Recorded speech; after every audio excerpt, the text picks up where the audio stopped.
ನನ್ನ ಪ್ರೀತಿಯ ಸಹೋದರರೇ ಸಹೋದರಿಯರೇ, ಭೂಮಿಯ ಕಟ್ಟ ಕಡೆಯಿಂದ ಒಂದು ಕೂಗು. ಒಂದು ಚಿಕ್ಕ ಕಥೆಯನ್ನು ಉಪಯೋಗಿಸಿ ಈ ಧ್ಯಾನ ಭಾಗವನ್ನು ಆರಂಭಿಸೋಣ. ತನ್ನ ಅಡುಗೆ ಮನೆಯಲ್ಲಿ ಒಬ್ಬ ಮಹಿಳೆ ಕೆಲಸ ಮಾಡ್ತಾ ಇದ್ದಳು. ಅವಳ ಮಗಳು ಅಲ್ಲೇ ಮನೆಯ ಹೊರಗೆ ಆಟ ಆಡುತ್ತಾ ಇದ್ದಳು. ಆಗಾಗ್ಗೆ ಅಮ್ಮ ಅಮ್ಮ ಅಮ್ಮ ಮಮ್ಮಿ ಎಂದೆಲ್ಲ ಕರೆಯುತ್ತಾ ಇದ್ದಳು. ಈ ಮಹಿಳೆ ತನ್ನ ಕೆಲಸದಲ್ಲಿಯೇ ಅವಳು ತೊಡಗಿದ್ದಳು. ಆಗ ಇನ್ನೊಂದು ಕರೆ ಕೇಳಿತು. ಅಮ್ಮ! ಓಡಿ ಹೊರಗೆ ಹೋದಳು ಮತ್ತು ತನ್ನ ಮಗುವನ್ನು ಅಪ್ಪಿ ಹಿಡಿದುಕೊಂಡು ಒಳಕ್ಕೆ ತೆಗೆದುಕೊಂಡು ಬಂದಾಗ ಅವಳ ಸ್ನೇಹಿತೆ ಅಡುಗೆ ಮನೆಯಲ್ಲಿದ್ದವಳು ಕೇಳಿದ್ಲು, ಯಾಕಮ್ಮ ಇಷ್ಟು ಹೊತ್ತು ಅವಳು ಕರೆದಾಗ ನೀವು ಹೋಗೋಡ್ಲೇ ಇಲ್ಲ, ಈಗ ಮಾತ್ರ ಓಡಿ ಹೋಗಿದ್ದು ಯಾಕೆ? ಓ, ಅದು ಯಾಕಂದರೆ ನಿಜವಾಗಿಯೂ ಅದನ್ನು ಅರ್ಥೈಸಿಕೊಂಡು ಅವಳು ಕರೆದಿದ್ದು ನನಗೆ ಗೊತ್ತಾಯಿತು. ಸುಮ್ಮನೆ ಕರೆದಾಗ ನಾನು ಹೋಗೋಡ್ಲಿಲ್ಲ. ಈಗ ಹೃದಯದ ಅಂತರಾಳದಿಂದ ಅವಳು ಕರೆದಳು. ಯಾಕೆ? ಒಂದು ನಾಯಿ ಬಂತಂತೆ, ಅದನ್ನು ನೋಡಿ ಭಯಭೀತಳಾಗಿ ಅವಳು ಕರೆದಿದ್ದು. ಆದ್ದರಿಂದ ನಾನು ಓಡಿ ಹೋಗಿದ್ದು. ನೋಡಿ, ನಾವು ಕೆಲವೊಮ್ಮೆ ಪ್ರಾರ್ಥನೆ ಮಾಡುವಾಗ ನಿಜವಾಗಿ ಈ ಹೃದಯದ ಅಂತರಾಳದಿಂದ ಬುಡದಿಂದ ಬರುವ ಪ್ರಾರ್ಥನೆ ಅಲ್ಲ. ಕೆಲವೊಮ್ಮೆ ಅದು ಸೂಪರ್ಫಿಷಿಯಲ್, ಅಂದರೆ ಅರ್ಥೈಸಿಕೊಳ್ಳದ ಸಂದರ್ಭಗಳು ಇರಬಹುದು ಅಲ್ಲವೇ? ನೋಡಿ, ದಾವೀದ ಅಥವಾ ಡೇವಿಡ್ 61ನೆಯ ಸಂಕೀರ್ತನೆಯಲ್ಲಿ ಅಂದರೆ ಈ ಕೀರ್ತನೆಯಲ್ಲಿ ಅವರು ಮಾತನಾಡಿದ ಈ ಪ್ರೇರಿತ ಮಾತುಗಳಿಗೆ ನಾವು ತಿರುಗೋಣ. ನೋಡಿ, ಈ ಅಧ್ಯಾಯಗಳ ಸಂಖ್ಯೆ ಅದು 13ನೇ ಶತಮಾನದಲ್ಲಿ ಬಂದಿದ್ದು. ಕ್ಯಾಂಟರ್ಬರಿಯ ಆರ್ಚ್ ಬಿಷಪ್ ಸ್ಟೀಫನ್ ಲ್ಯಾಂಗ್ಡನ್ ಅವರು ಹಾಕಿದ್ದು. ಅದು ಬಹಳ ಉಪಯುಕ್ತ, ಆದರೆ ಮುಂಚೆ ಇದ್ದಿರಲಿಲ್ಲ. ಆದ್ದರಿಂದ ಈ ಕೀರ್ತನೆ ಬೇಕು ಎಂದರೆ ಸಿನಗಾಗ್ಗಳಲ್ಲಿ ದೇವರೇ ನನ್ನ ಕೂಗನ್ನು ಕೇಳಿ ನನ್ನ ಪ್ರಾರ್ಥನೆಗೆ ಕಿವಿಗೊಡು ಎಂಬ ದಾವೀದನ ಕೀರ್ತನೆ ಎಂದರೆ ಅವರು ಸುರುಳಿಯನ್ನು ಬಿಚ್ಚಿ 61ನೆಯ ಕೀರ್ತನೆಗೆ ತಿರುಗುವಂಥ ಪದ್ಧತಿ. ಅದನ್ನು ಒಟ್ಟಿಗೆ ಓದೋಣ. ಕೀರ್ತನೆ 61 ಪ್ರಧಾನ ಗಾಯಕನ ಕೀರ್ತನ ಸಂಗ್ರಹದಿಂದ ತೆಗೆದದ್ದು, ತಂತಿ ವಾದ್ಯದೊಡನೆ ಹಾಡತಕ್ಕದ್ದು. ದಾವೀದನ ಕೀರ್ತನೆ. ದೇವರೇ ನನ್ನ ಕೂಗನ್ನು ಕೇಳಿ ನನ್ನ ಪ್ರಾರ್ಥನೆಗೆ ಕಿವಿಗೊಡು. ನಾನು ಎದೆಗುಂದಿದವನಾಗಿ ಭೂಮಿಯ ಕಡೇ ಭಾಗದಿಂದ ನಿನಗೆ ಮೊರೆಯಿಡುತ್ತೇನೆ. ನಾನು ಹತ್ತಲಾರದ ಆಶ್ರಯಗಿರಿಯ ಮೇಲೆ ನನ್ನನ್ನು ಹತ್ತಿಸು. ನೀನು ನನಗೆ ಶರಣನೂ ಶತ್ರುಗಳಿಂದ ತಪ್ಪಿಸುವ ಭದ್ರವಾದ ಬುರುಜೂ ಆಗಿದ್ದಿ. ನನಗೆ ನಿರಂತರವೂ ನಿನ್ನ ಗುಡಾರದಲ್ಲಿ ಬಿಡಾರವಾಗಲಿ. ನಿನ್ನ ರೆಕ್ಕೆಗಳ ಮರೆಯನ್ನು ಆಶ್ರಯಿಸಿಕೊಳ್ಳುವಂತೆ ಅನುಗ್ರಹಿಸು. ಸೇಲಾ. ದೇವರೇ, ನೀನು ನನ್ನ ಹರಕೆಗಳಿಗೆ ಲಕ್ಷ್ಯ ಕೊಟ್ಟಿದ್ದಿ. ನಿನ್ನಲ್ಲಿ ಭಯಭಕ್ತಿಯುಳ್ಳವರಿಗೆ ಸಿಕ್ಕತಕ್ಕ ಬಾಧ್ಯತೆಯನ್ನು ನನಗೂ ದಯಪಾಲಿಸಿದ್ದಿ. ಅರಸನಿಗೆ ದೀರ್ಘಕಾಲದ ಬಾಳಿಕೆಯನ್ನು ಅನುಗ್ರಹಿಸು. ಅವನ ಆಯುಸ್ಸು ಅನೇಕ ತಲೆಗಳವರೆಗೆ ವೃದ್ಧಿಯಾಗಲಿ. ಅವನು ನಿನ್ನ ಸಾನ್ನಿಧ್ಯವನ್ನು ಪಡೆದು ಸದಾಕಾಲವೂ ಸಿಂಹಾಸನಾರೂಢನಾಗಲಿ. ನಿನ್ನ ಪ್ರೇಮ ಸತ್ಯತೆಗಳು ಅವನ ಬೆಂಗಾವಲಾಗಿರಲಿ. ಹೀಗಾದರೆ ನಾನು ಪ್ರತಿದಿನವೂ ನನ್ನ ಹರಕೆಗಳನ್ನು ಸಲ್ಲಿಸುವವನಾಗಿ ನಿನ್ನ ನಾಮವನ್ನು ಸದಾ ಸ್ಮರಿಸಿ ಕೀರ್ತಿಸುವೆನು. ಉತ್ತಮವಾದ ಕೀರ್ತನೆ, ಹೃದಯದಿಂದ ಬರೆದಂಥ ಕೀರ್ತನೆ. ಇದರಲ್ಲಿ 3 ಭಾಗಗಳಿವೆ. ದಾವೀದನ ಕೂಗು, ದಾವೀದನ ಹಂಬಲ, ದಾವೀದನ ಬದ್ಧತೆ. Davids CRY, Davids longing, Davids wow. ದಾವೀದನ ಕೂಗು, ದಾವೀದನ ಮೊರೆ ಏನು? ನನ್ನ ಕೂಗನ್ನು ಕೇಳು ಸ್ವಾಮಿ. ಅಲ್ಲಿ ಉಪಯೋಗಿಸಿದ ಪದ ರಿನ್ನಾವ್. ಇದು ಸಾಮಾನ್ಯ ಕರೆ ಅಲ್ಲ, ತೀವ್ರವಾದ ಕರೆ, ತೀವ್ರವಾದ ಕೂಗು. ಸಂತೋಷ ಅಥವಾ ದುಃಖದ ಸಮಯದಲ್ಲಿ ಕಿರಿಚುವ ಕೂಗು. ಅದೇ ಇಬ್ರಿಯ ಭಾಷೆಯಲ್ಲಿ ಆ ಪದದ ಅರ್ಥ. ಇಲ್ಲಿ ಆತನು ನನ್ನ ಹೃದಯದಲ್ಲಿ ತಳಮಳವಿದೆ ಸ್ವಾಮಿ, ಎಂದು ಆತನು ಡೇವಿಡ್ ಅವನು ಕೂಗಾಡ್ತಾ ಇದ್ದಾನೆ, ಸ್ವಾಮಿ ಉತ್ತರ ಕೊಡು ಎಂದು ಬೇಡುತ್ತಾ ಇದ್ದಾನೆ. ಸುಮ್ಮನೆ ಸ್ವಾಮಿ ಸ್ವಾಮಿ ಅಮ್ಮ ಅಮ್ಮ ಎಂದು ಹೇಳಿದ ಪ್ರಕಾರ ಅಲ್ಲ, ಹೃದಯದಿಂದ ಬಂದ ಕರೆ. ಮತ್ತಾಯ 7ನೇ ಅಧ್ಯಾಯ 21ನೇ ವಚನದಲ್ಲಿ ಯೇಸು ಸ್ವಾಮಿ ಹೇಳಿದ್ದೇನು, ನನ್ನನ್ನು ಸ್ವಾಮಿ ಸ್ವಾಮಿ ಅನ್ನುವವರೆಲ್ಲರೂ ಪರಲೋಕ ರಾಜ್ಯದಲ್ಲಿ ಸೇರುವರೆಂದು ನೆನೆಸಬೇಡಿರಿ. ಪರಲೋಕದಲ್ಲಿರುವ ನನ್ನ ತಂದೆಯ ಚಿತ್ತದಂತೆ ನಡೆಯುವವನೇ ಪರಲೋಕ ರಾಜ್ಯಕ್ಕೆ ಸೇರುವನು. ಇದು ಮೇಲ್ನೋಟದ ಪ್ರಾರ್ಥನೆ ಅಲ್ಲ, ಒಬ್ಬರ ಹೃದಯದ ಬುಡದಿಂದ ಹುಟ್ಟುವ ಪ್ರಾರ್ಥನೆ. ಸಹೋದರ ಸಹೋದರಿಯರೇ, ನಾವು ಕರ್ತನೆ, ಅಪ್ಪ, ತಂದೆಯೇ, ಸ್ವಾಮಿ, ದೇವರೇ ಎಂದು ಕರೆಯುವಾಗ ಅದು ಹೃದಯದಿಂದ ಬರೋ ಪ್ರಾರ್ಥನೆಯೇ? ಇಲ್ಲಿ ದಾವೀದನು ಹೇಳ್ತಾ ಇದ್ದಾನೆ, ನಾನು ಹತಾಶನಾಗುವಾಗ, ನನ್ನ ಹೃದಯ ಅಲ್ಲೋಲ ಕಲ್ಲೋಲವಾಗುವಾಗ ನಿನ್ನನ್ನು ಹಿಡಿದುಕೊಳ್ತೇನೆ, ನಿನ್ನ ಹತ್ತಿರ ಬರ್ತೇನೆ. ನನ್ನ ಅಡ್ರೆಸ್ ಸ್ವಾಮಿ ಎಂದು ಹೇಳುವಂಥ ಆ ಅಡ್ರೆಸ್, ಅದು ಎಷ್ಟು ಉತ್ತಮವಾದ ಕೀರ್ತನೆ ನೋಡಿ. ಒಂದು ಸ್ತೋತ್ರ ಗೀತೆಯನ್ನು ನ್ಯೂಯಾರ್ಕಿನ ಆ್ಯನಿ ಶರ್ವುಡ್ ಹಾಕ್ಸ್ ಅವರು ಬರೆದಿದ್ದರು. ನೀ ಬೇಕು ಸರ್ವದಾ ಉದ್ಧಾರಕ, ಇನ್ನಾರು ಕೊಡುವರು ಶಾಂತಿಯ, ಶ್ರೀ ಯೇಸು ನೀನಗತ್ಯ, ಯೇಸು ನೀನಗತ್ಯ, ಕೈ ಚಾಚಿ ನನಗೀಗೆ ಸಹಾಯತ. ನೀ ಬೇಕು ಸರ್ವದಾ, ನೀನಿದ್ದರೆ ಗಂಡಾಂತರದಲ್ಲಿಯೂ ಪಾರಾಗುವೆ. ಶ್ರೀ ಯೇಸು ನೀನಗತ್ಯ, ಯೇಸು ನೀನಗತ್ಯ, ಕೈ ಚಾಚಿ ನನಗೀಗ ಸಹಾಯತ. ಎಂಥ ಅದ್ಭುತವಾದ ಪ್ರಾರ್ಥನೆ. ಅವಳು 37 ವಯಸ್ಸಿನ ಯುವ ತಾಯಿಯಾಗಿ ಕಾರ್ಯನಿರತಳಾಗಿ ಇದ್ದಾಗ ಬರೆದ ಈ ಸಂಗೀತ ನಿಜವಾಗಿಯೂ ಪ್ರೇರಿತವಾದ ಸಂಗೀತ, ಇನ್ಸ್ಪೈರ್ಡ್. ನೀ ಬೇಕು, I need thee every hour. ನನಗೆ ಬೇಕಾಗಿದೆ ಕರ್ತನ ಸನ್ನಿಧಾನ, ಸಾನ್ನಿಧ್ಯ ಎಂಬುದಾಗಿ ಅವಳಿಗೆ ಗೊತ್ತಾದಾಗ ಅವಳು ಬರೆದಿತ್ತು. ಅದು ಅವಳ ಹೃದಯದ ಕರೆ. ಇಲ್ಲಿ ದಾವೀದನು ಬರೀತಾ ಇದ್ದಾನೆ, ಭೂಮಿಯ ತುದಿಯಿಂದ ನಾನು ಕರೆಯುತ್ತೇನೆ, ಹೃದಯ ದುರ್ಬಲವಾಗುವಾಗ ನಿನ್ನನ್ನು ಕರೆಯುತ್ತೇನೆ. ನಾನು ಎದೆಗುಂದಿದವನಾಗಿ ಭೂಮಿಯ ಕಡೇ ಭಾಗದಿಂದ ನಿನಗೆ ಮೊರೆ ಇಡುತ್ತೇನೆ. ಬಹುಶಃ ಯೆರೂಸಲೇಮ್ ನಗರದಿಂದ ಬಹಳ ದೂರವಾಗಿದ್ದನೋ ಏನೋ. ನೀವು ದೂರವಾಗಿದ್ದೀರಿ ಎಂಬ ಆ ಭಾವನೆ ಬರುವುದು ಸಹಜವೇ.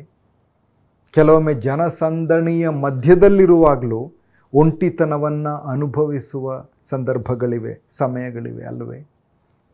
ಭೂಮಿಯ ಕೊನೆಯಿಂದ ನಿನ್ನನ್ನು ಕರೀತಾ ಇದ್ದೇನೆ ಸ್ವಾಮಿ. ನಿಸ್ಸಂಶಯವಾಗಿ ಈ ಪ್ರಾರ್ಥನೆಯ ಹಂತದಲ್ಲಿ ಯೆರೂಸಲೇಮ್ ನಗರದಿಂದ ಬಹಳ ದೂರವಾಗಿದ್ದರು.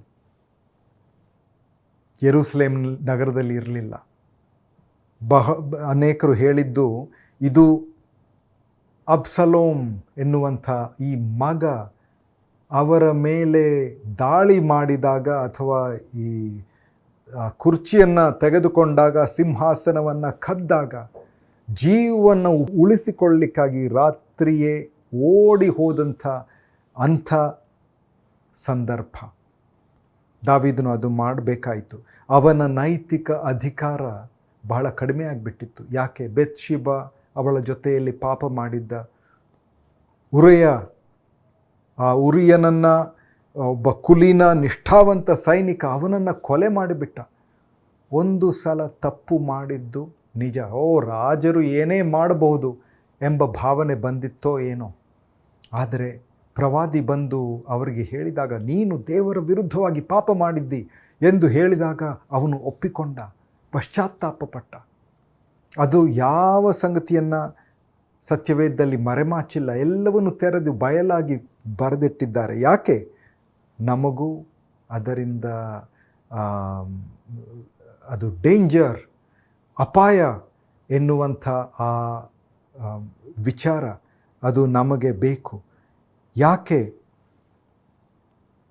ನಾವು ನೋಡೋಣ, ಪ್ರೊವರ್ಬ್ಸ್ ಅಥವಾ ಜ್ಞಾನೋಕ್ತಿಗಳು 6ನೇ ಅಧ್ಯಾಯ 27 ಮತ್ತು 28ನೇ ವಚನಗಳನ್ನು ಓದೋಣ. ಮಡಲಲ್ಲಿ ಬೆಂಕಿಯನ್ನಿಟ್ಟುಕೊಂಡ್ರೆ ಬಟ್ಟೆ ಸುಡುವುದಿಲ್ಲವೇ? ಧಗಿಸುವ ಕೆಂಡದ ಮೇಲೆ ನಡೆದರೆ ಕಾಲು ಬೇಯುವುದಿಲ್ಲವೇ? ನೋಡಿ, ದಾವೀದ ಕಂಡುಕೊಂಡ ಈ ಕೆಂಡಗಳನ್ನು ತನ್ನ ಮಡಿಲಲ್ಲಿ ಇಟ್ಟುಕೊಂಡ. ಖಂಡಿತ ಬಟ್ಟೆ ಸುಟ್ಟು ಹೋಗುತ್ತದ್ರಿ ಅಲ್ಲವೇ? ನಂತರ ಪಶ್ಚಾತ್ತಾಪ ಪಟ್ಟ. ಆದರೂ ತೊಂದರೆಗಳು ಇದ್ದವು. ಪೂರ್ಣ ಹೃದಯದಿಂದ ಬೇಷರತ್ತಾಗಿ ತಿರುಗಿಕೊಂಡ. ಆದರೂ ಕರುಣೆ ಮತ್ತು ಆ ತಲುಪುವಿಕೆಯ ಪರಿಧಿಯಲ್ಲಿ ಅವನಿದ್ದಾನೆ. ದೇವರು ಅವನನ್ನು ತಳ್ಳಿ ಹಾಕಲಿಲ್ಲ. ಆದರೂ ಮಾಡಿದ ತಪ್ಪುಗಳಿಂದ ಕೊರತೆಗಳು ಬಂದವು. ಅದನ್ನು ಡೇವಿಡ್ ಅದನ್ನು ಎದುರಿಸಬೇಕಾಯಿತು. ಹೃದಯ ದುರ್ಬಲವಾದಾಗ, ಸ್ವಾಮಿ ನಿನ್ನನ್ನು ನಾನು ಕರೆಯುತ್ತಾ ಇದ್ದೇನೆ. ಹನ್ನಳು ಏನು ಮಾಡಿದಳು?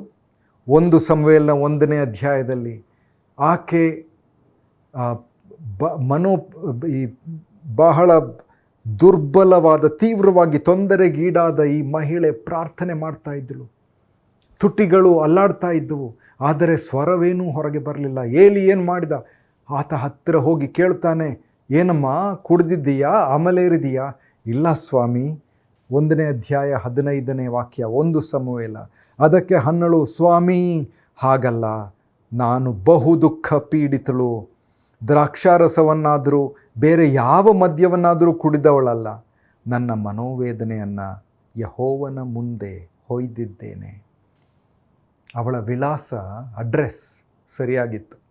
ನಿಮ್ಮ ಮನೋವೇದನೆಯನ್ನು ಹೊಯ್ಯುವುದು ಎಲ್ಲಿ? ದೇವರ ಮುಂದೆ ಬರ್ತೀರಾ? ತೆಗೆದುಕೊಂಡು ಬನ್ನಿ. ನೋಡಿ, ಈ ಜಗತ್ತಿನಲ್ಲಿ ಹೃದಯವನ್ನು ಮುಳುಗಿಸುವಂಥ ಪರಿಸ್ಥಿತಿಗಳು ಅನೇಕ. ಆದರೆ ಯೇಸು ಸ್ವಾಮಿ ಕೂಡ ಪಾಪರಹಿತ ದೇವ ಮಾನವ, ಆದರೆ ಮಾನವ ರೂಪವನ್ನು ಧರಿಸಿಕೊಂಡವನು. ಹೀಗೆ ಹೇಳ್ತಾನೆ, ಈಗ ನನ್ನ ಪ್ರಾಣ ತೊಂದರೆಗೀಡಾಗಿದೆ. ಯೋಹಾನ 12ನೇ ಅಧ್ಯಾಯ 27ನೇ ವಚನ. ಈಗ ನನ್ನ ಪ್ರಾಣವು ತತ್ತರಿಸುತ್ತದೆ ಮತ್ತು ನಾನೇನು ಹೇಳಲಿ? ತಂದೆಯೇ, ಈ ಕಾಲದೊಳಗಿಂದ ನನ್ನನ್ನು ತಪ್ಪಿಸು. ಆದರೆ ಇದಕ್ಕಾಗಿಯೇ ಈ ಕಾಲ ಸೇರಿದನು. ಎಂಥ ಪ್ರಾರ್ಥನೆ! ಈಗ ನನ್ನ ಪ್ರಾಣ ತೊಂದರೆಗೀಡಾಗಿದೆ, ಏನು ಹೇಳಲಿ ತಂದೆಯೇ? ಎಂಥ ಉತ್ತಮ ಪ್ರಾರ್ಥನೆ! ಡೇವಿಡ್ ಅವನಿಗೆ ಈ ಅನುಭವ ಇತ್ತು. ನಾನು ಎದೆಗುಂದಿದವನಾಗಿ ಭೂಮಿಯ ಕಡೇ ಭಾಗದಿಂದ ನಿನಗೆ ಮೊರೆ ಇಡುತ್ತೇನೆ. ನನ್ನ ಹೃದಯ ದುರ್ಬಲಗೊಳ್ಳುತ್ತದೆ, ನನ್ನ ಹೃದಯ ತುಂಬಿ ತುಳುಕುತ್ತಿದೆ. ಸರಿಯಾದ ವಿಳಾಸಕ್ಕೆ ಅವನು ಪ್ರಾರ್ಥನೆಯನ್ನು ಬರೀತಾ ಇದ್ದಾನೆ. ನನ್ನ ಕೂಗನ್ನು ಕೇಳಿ ನನ್ನ ಪ್ರಾರ್ಥನೆಯನ್ನು ಆಲಿಸಿ ಎನ್ನುವ ಮೊರೆ. ಪ್ರಿಯ ಸಹೋದರರೇ, ನೀವು ದಾವೀದನ ಪರಿಸ್ಥಿತಿಯನ್ನು ಗುರುತಿಸ್ತೀರಾ? ನಿಮ್ಮ ಜೀವನದಲ್ಲಿ ಹೃದಯ ದುರ್ಬಲವಾಗಿದೆ, ತಳಮಳವಿದೆ, ತೊಂದರೆಗಳಿವೆ. My heart is overwhelmed. ಆದರೆ ಎಲೋಹಿಮ್, ದೇವಾಧಿದೇವನು, ಆತನು ಸಿಂಹಾಸನವನ್ನು ತ್ಯಜಿಸಿಲ್ಲ. ಆತನು ಶಾಶ್ವತನಾದ ರಾಜ. ಎರಡನೇದಾಗಿ ದಾವೀದನ ಹಂಬಲ, ಡೇವಿಡ್ಸ್ ಲಾಂಗಿಂಗ್. ನನಗಿಂತ ಎತ್ತರದ ಬಂಡೆಗೆ ನನ್ನನ್ನು ಕರೆದೊಯ್ಯಿರಿ. ದೇವರನ್ನು 128 ಬಾರಿ ಬಂಡೆ ಎಂದು ಕರೆಯಲಾಗುತ್ತದೆ. ಕಲ್ಲು ಎಂಬ ಪದವನ್ನು 367 ಬಾರಿ ಬಳಸಲಾಗಿದೆ. ಕೀರ್ತನೆಗಳಲ್ಲಿ ಬಂಡೆ ಎಂಬ ಪದವನ್ನು ದೇವರ ಬಗ್ಗೆ 20 ಬಾರಿ ಬಳಸಲಾಗಿದೆ. ರಕ್ಷಣೆ, ಮೋಕ್ಷದ ಮೂಲವಾಗಿ ದೇವರ ಶಕ್ತಿ, ನಿಶ್ಚಲತೆ ಮತ್ತು ವಿಶ್ವಾಸಾರ್ಹತೆ, ಇದನ್ನೆಲ್ಲ ಉಲ್ಲೇಖಿಸಲು ಈ ಶೀರ್ಷಿಕೆಯನ್ನು ಬಳಸಲಾಗುತ್ತಿದೆ. ಬಂಡೆಯಾಗಿ ದೇವರ ಚಿತ್ರಣ ಕೀರ್ತನೆಗಳಲ್ಲಿ ಅನೇಕ ಸಲ. ಅವರ ಶಕ್ತಿ, ಭದ್ರತೆ ಇದರ ಸಂಕೇತ. ನೋಡಿ, ನೀವು ಬೆಂಗಳೂರಿನಿಂದ ಚೆನ್ನೈಗೆ ಹೋಗುವ ಹೆದ್ದಾರಿಯಲ್ಲಿ ಅಥವಾ ರೈಲ್ ಗಾಡಿಯಲ್ಲಿ ಹೋಗುವಾಗ ಬಂಗಾರಪೇಟೆ ಹತ್ತಿರ ನೋಡಿದರೆ, ಕೋಲಾರ ಸೀಮೆಯಲ್ಲಿ ಅನೇಕ ಬಂಡೆಗಳು ತುಂಬಿರುವ ಪರ್ವತಗಳಿವೆ ಅಲ್ಲವೇ? ದೊಡ್ಡ ಬಂಡೆಗಳು. ಆ ಬಂಡೆಗಳನ್ನು ಇನ್ನೂ ನೆಕ್ಸ್ಟ್ ಟೈಮ್ ಅವರು ನೋಡಿದರೆ ಆಗ ಈ ಪ್ರಾರ್ಥನೆಯನ್ನು ಜ್ಞಾಪಿಸಿಕೊಳ್ಳಿರಿ. ನನಗಿಂತ ಎತ್ತರವಿರುವ ಬಂಡೆಗೆ ನನ್ನನ್ನು ಕರೆದೊಯ್ಯಿ ಸ್ವಾಮಿ ಎನ್ನುವಂಥ ದಾವೀದನ ಪ್ರಾರ್ಥನೆ. ಡ್ಯಾನಿಯಲ್ 2ನೇ ಅಧ್ಯಾಯ 34ನೇ ವಚನ. ಅಲ್ಲಿ ಈ ಬೆಟ್ಟದೊಳಗಿಂದ ಬಂದ ಬಂಡೆ ಯೇಸು ಕ್ರಿಸ್ತನ ಚಿತ್ರಣ ಎಂದು ಬರೆದಿದ್ದಾರೆ. ನೀನು ನೋಡುತ್ತಿರಲಾಗಿ ಬೆಟ್ಟದೊಳಗಿಂದ ಒಂದು ಗುಂಡು ಬಂಡೆಯು ಕೈಯಿಲ್ಲದೆ ಒಡೆಯಲ್ಪಟ್ಟು ಸಿಡಿದು ಬಂದು ಆ ಪ್ರತಿಮೆಯ ಕಬ್ಬಿಣ ಮಣ್ಣಿನ ಹೆಜ್ಜೆಗಳಿಗೆ ಬಡಿದು ಚೂರು ಚೂರು ಮಾಡಿತು. ನೀವು ನೋಡುತ್ತಿರುವಾಗ ಒಂದು ಬಂಡೆಯನ್ನು ಕತ್ತರಿಸಲಾಯಿತು. ಆದರೆ ಮಾನವ ಕೈಗಳಿಂದಲ್ಲ. ಅದು ಪ್ರತಿಮೆಯ ಕಬ್ಬಿಣ ಮತ್ತು ಜೇಡಿ ಮಣ್ಣಿನ ಪಾದಗಳ ಮೇಲೆ ಬಡಿದು ಅವುಗಳನ್ನು ಪುಡಿ ಮಾಡಿತು. ಅಂತಿಮ ಚಿತ್ರವೆಂದರೆ ಯೇಸು ಸ್ವಾಮಿ. ಪ್ರತಿ ಮೊಣಕಾಲು ಬಾಗುವ ಸಮಯ ಬರಲಿದೆ. ಯೇಸು ಕ್ರಿಸ್ತನು ಕರ್ತನೆಂದು ಪ್ರತಿ ನಾಲಿಗೆ ಒಪ್ಪಿಕೊಳ್ಳುವ ಸಮಯ ಬರಲಿದೆ. ಯುಗಗಳ ಬಂಡೆ, ನನಗಾಗಿ ಸೀಳಲ್ಪಟ್ಟ ಬಂಡೆ ಎಂಬ ಚಿತ್ರಣ. ಸ್ವಾಮಿ, ಆ ಬಂಡೆ ನನಗಿಂತ ಎತ್ತರವಾಗಿದ್ದು ಅಲ್ಲಿಗೆ ನಡೆಸಪ್ಪ. ಅವನ ಬಲ ದೊಡ್ಡದು, ಆಲೋಚನೆ ದೊಡ್ಡದು, ನನಗಿಂತ ಎತ್ತರ. ಯೆಶಾಯನ ಪ್ರವಾದನೆ ಗ್ರಂಥ 55ನೇ ಅಧ್ಯಾಯ 8ನೇ ಮತ್ತು 9ನೇ ವಚನಗಳು ಓದೋಣ. ಯೆಹೋವನು ಹೀಗನ್ನುತ್ತಾನೆ, ನನ್ನ ಆಲೋಚನೆಗಳು ನಿಮ್ಮ ಆಲೋಚನೆಗಳಲ್ಲ, ನಿಮ್ಮ ಮಾರ್ಗಗಳು ನನ್ನ ಮಾರ್ಗಗಳಲ್ಲ. ಭೂಮಿಯ ಮೇಲೆ ಆಕಾಶವು ಎಷ್ಟು ಉನ್ನತವೋ ನಿಮ್ಮ ಮಾರ್ಗಗಳಿಗಿಂತ ನನ್ನ ಮಾರ್ಗಗಳು, ನಿಮ್ಮ ಆಲೋಚನೆಗಳಿಗಿಂತ ನನ್ನ ಆಲೋಚನೆಗಳು ಅಷ್ಟು ಉನ್ನತವಾಗಿವೆ. ನನ್ನನ್ನು ನಡೆಸು. ಯಾಕೆ? ನಿನ್ನ ಚಿತ್ತ ಅದು ದೊಡ್ಡದು ಸ್ವಾಮಿ. ನಿನ್ನ ಆಲೋಚನೆ ಬಹಳ ದೊಡ್ಡದು. ನಿನಗೆಲ್ಲ ಗೊತ್ತು. ಅಲ್ಲಿ ನನ್ನನ್ನು ನಡೆಸು. ಆ ಬಂಡೆಯ ಮೇಲೆ ನನ್ನ ಮನೆಯನ್ನು ಕಟ್ಕೊಳ್ಬೇಕು ಹೊರತಾಗಿ ಉಸುಕಿನ ಮೇಲೆ ಬೇಡ. ಪ್ರಪಂಚದ ಅಲ್ಲಾಡುವ ಅಡಿಪಾಯಗಳ ಮೇಲೆ ನನ್ನ ಮನೆ ಬೇಡ. 1 ಯೋಹಾನ 2ನೇ ಅಧ್ಯಾಯ 17ನೇ ವಾಕ್ಯ. ಲೋಕವು ಅದರ ಆಶೆಯು ಗತಿಸಿ ಹೋಗುತ್ತದೆ, ಆದರೆ ದೇವರ ಚಿತ್ತವನ್ನು ನೆರವೇರಿಸುವವನು ಎಂದೆಂದಿಗೂ ಇರುವನು. ಲೋಕ ಮತ್ತು ಅದರ ಆಸೆಗಳು ಅಳಿದು ಹೋಗುತ್ತವೆ, ಆದರೆ ದೇವರ ಚಿತ್ತವನ್ನು ಮಾಡುವವನು ಶಾಶ್ವತವಾಗಿ ವಾಸಿಸುವನು. ಹೌದು, ಯೇಸು ಸ್ವಾಮಿಯ ಆ ಸಿಂಹಾಸನ ಶಾಶ್ವತ. ಲೂಕನು ಬರೆದ ಸುವಾರ್ತೆ 1ನೇ ಅಧ್ಯಾಯ 32-33 ವಚನಗಳು. ಆತನು ಮಹಾಪುರುಷನಾಗಿ ಪರಾತ್ಪರ ಕುಮಾರನೆನಿಸಿಕೊಳ್ಳುವನು. ಇದಲ್ಲದೆ ದೇವರಾಗಿರುವ ಕರ್ತನು ಆತನ ಮೂಲ ಪಿತನಾದ ದಾವೀದನ ಸಿಂಹಾಸನವನ್ನು ಆತನಿಗೆ ಕೊಡುವನು. ಆತನು ಯಾಕೋಬನ ವಂಶವನ್ನು ಸದಾಕಾಲ ಆಳುವನು. ಆತನ ರಾಜ್ಯಕ್ಕೆ ಅಂತ್ಯವೇ ಇಲ್ಲ. ಅವನು ದೊಡ್ಡವನಾಗುತ್ತಾನೆ ಮತ್ತು ಪರಮಾತ್ಮನ ಮಗನೆಂದು ಕರೆಯಲ್ಪಡುವನು. ದೇವರಾದ ಕರ್ತನು ಅವನಿಗೆ ಅವನ ತಂದೆಯಾದ ದಾವೀದನ ಸಿಂಹಾಸನವನ್ನು ಕೊಡುವನು ಮತ್ತು ಅವನು ಯಾಕೋಬನ ವಂಶಸ್ಥರ ಮೇಲೆ ಶಾಶ್ವತವಾಗಿ ಆಳುವನು. ಅವನ ರಾಜ್ಯವು ಎಂದಿಗೂ ಕೊನೆಗೊಳ್ಳುವುದಿಲ್ಲ. ಆ ಬಂಡೆ ಮೇಲೆ ನಿಮ್ಮ ನಂಬಿಕೆ ಇಡ್ತೀರಾ? ಸ್ವಾಮಿ, ನಾನು ನಿನ್ನ ರೆಕ್ಕೆಗಳ ಆಶ್ರಯದಲ್ಲಿ ಆಶ್ರಯ ಪಡುತ್ತೇನೆ. ನೋಡಿ, ಶಾಂತ ವಿಶ್ರಾಂತಿಯ ಸ್ಥಳ ಇದೆ ದೇವರ ಹೃದಯದ ಹತ್ತಿರ. ಪಾಪವು ಪೀಡಿಸಲಾಗದ ಸ್ಥಳ ದೇವರ ಹೃದಯದ ಹತ್ತಿರ. ಆತನ ರೆಕ್ಕೆಗಳ ಅಡಿಯಲ್ಲಿರುವಂಥದ್ದು ಅದು ಒಳ್ಳೆಯ ಸ್ಥಳ, ಸುರಕ್ಷಿತ ಸ್ಥಳ. ಅದು ದಾವೀದನ ಹಂಬಲ. ಹೌದು, ಇದು ದೇವರ ಹೃದಯದ ಹಂಬಲವೂ ಸರಿ. ನಮ್ಮನ್ನು ಸೇರಿಸಿಕೊಳ್ಬೇಕು ಎಂಬ ಹಂಬಲ. ಮತ್ತಾಯ 23ನೇ ಅಧ್ಯಾಯ 27ನೇ ವಚನ. ಅಯ್ಯೋ ಕಪಟಿಗಳಾದ ಶಾಸ್ತ್ರಿಗಳೇ, ಯೆರೂಸಲೇಮ್ ಪ್ರವಾದಿಗಳನ್ನು ಕೊಂದು ನಿನ್ನ ಬಳಿಗೆ ಕಳುಹಿಸಲ್ಪಟ್ಟವರನ್ನು ಕಲ್ಲೆಸೆಯುವವಳೇ, ಕೋಳಿ ತನ್ನ ಮರಿಗಳನ್ನು ತನ್ನ ರೆಕ್ಕೆಗಳ ಕೆಳಗೆ ಕೂಡಿಸಿದಂತೆ ನಿನ್ನ ಮಕ್ಕಳನ್ನು ಕೂಡಿಸಲು ನಾನು ಎಷ್ಟೋ ಬಾರಿ ಹಂಬಲಿಸಿದ್ದೇನೆ, ಆದರೆ ನಿನಗೆ ಇಷ್ಟವಿರಲಿಲ್ಲ. ದೇವರ ಹೃದಯ. ಅವನು ಸಿದ್ಧನಾಗಿದ್ದಾನೆ, ನೀವು ಸಿದ್ಧರಾಗಿದ್ದೀರಾ?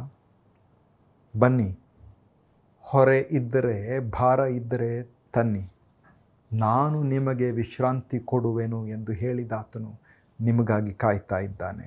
ನಾನು ನಿಮ್ಮ ಗುಡಾರದಲ್ಲಿ ಶಾಶ್ವತವಾಗಿ ವಾಸಿಸಲು ಬಯಸಿದ್ದೇನೆ ಎಂಬ ಹಂಬಲದ ಪ್ರಾರ್ಥನೆ.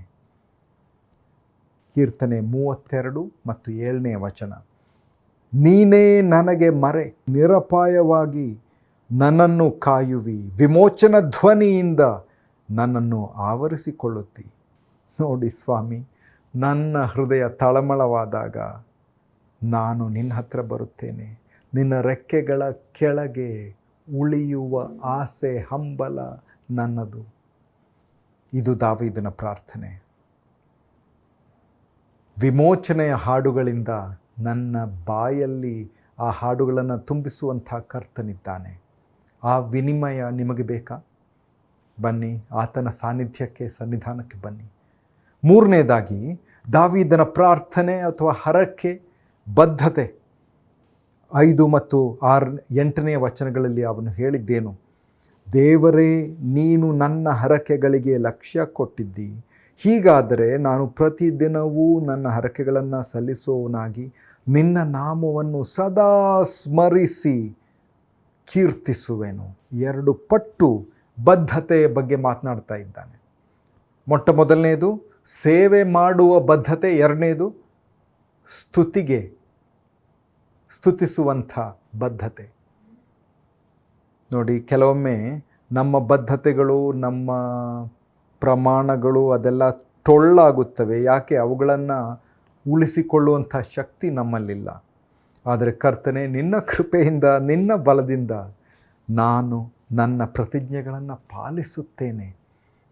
2 ಪೂರ್ವಕಾಲ ವೃತ್ತಾಂತ 16ನೇ ಅಧ್ಯಾಯ 9ನೇ ವಚನ. ಯೆಹೋವನು ಭೂಲೋಕದ ಎಲ್ಲ ಕಡೆಗಳಲ್ಲಿಯೂ ತನ್ನ ದೃಷ್ಟಿಯನ್ನು ಪ್ರಸರಿಸುತ್ತಾ ತನ್ನ ಕಡೆಗೆ ಯಥಾರ್ಥ ಮನಸ್ಸುಳ್ಳವರ ರಕ್ಷಣೆಗಾಗಿ ತನ್ನ ಪ್ರತಾಪವನ್ನು ತೋರ್ಪಡಿಸುತ್ತಾನೆ.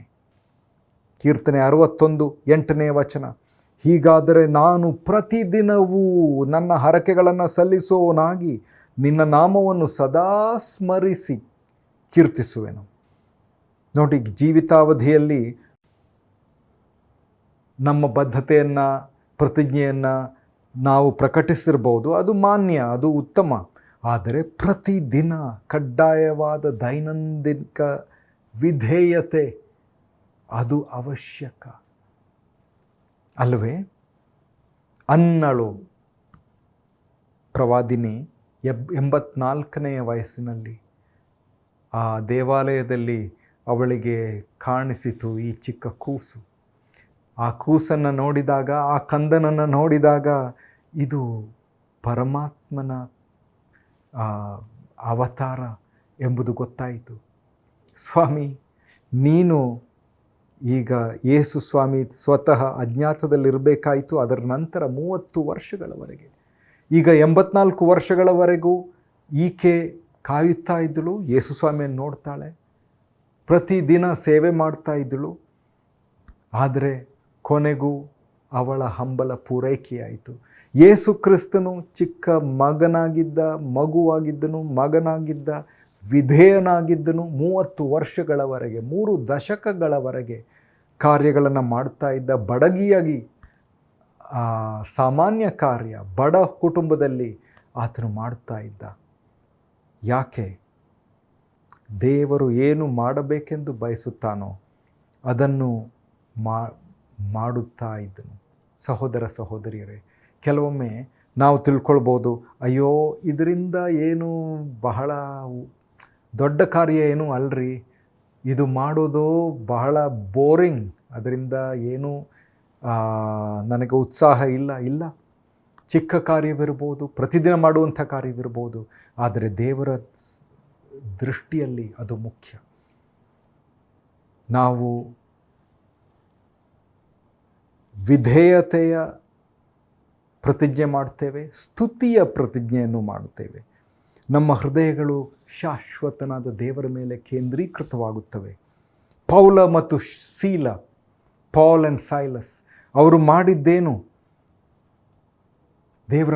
ದೇವರ ಪ್ರಾರ್ಥನೆ ಹಾಗೂ ದೇವರನ್ನು ಸ್ತುತಿಸುವಂಥ ಸೆರೆಮನೆಯ ಸಂದರ್ಭದಲ್ಲಿ ಏನಾಯಿತು? ಸರಪಳಿಗಳು ಬಿದ್ದವು, ಬಾಗಿಲುಗಳು ತೆರೆದವು. ಎಂಥ ಉತ್ತಮವಾದ ಸಂದರ್ಭ, ಸನ್ನಿವೇಶ.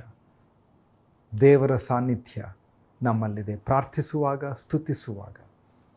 ಇದು ಮೆಸ್ಸಿಯನ ಬಗ್ಗೆಯೂ ಬರೆದಿರುವಂಥ ಒಂದು ಕೀರ್ತನೆ. ಅರಸನಿಗೆ ದೀರ್ಘಕಾಲದ ಬಾಳಿಕೆಯನ್ನು ಅನುಗ್ರಹಿಸು, ಅವನ ಆಯುಸ್ಸು ಅನೇಕ ತಲೆಗಳವರೆಗೆ ವೃದ್ಧಿಯಾಗಲಿ.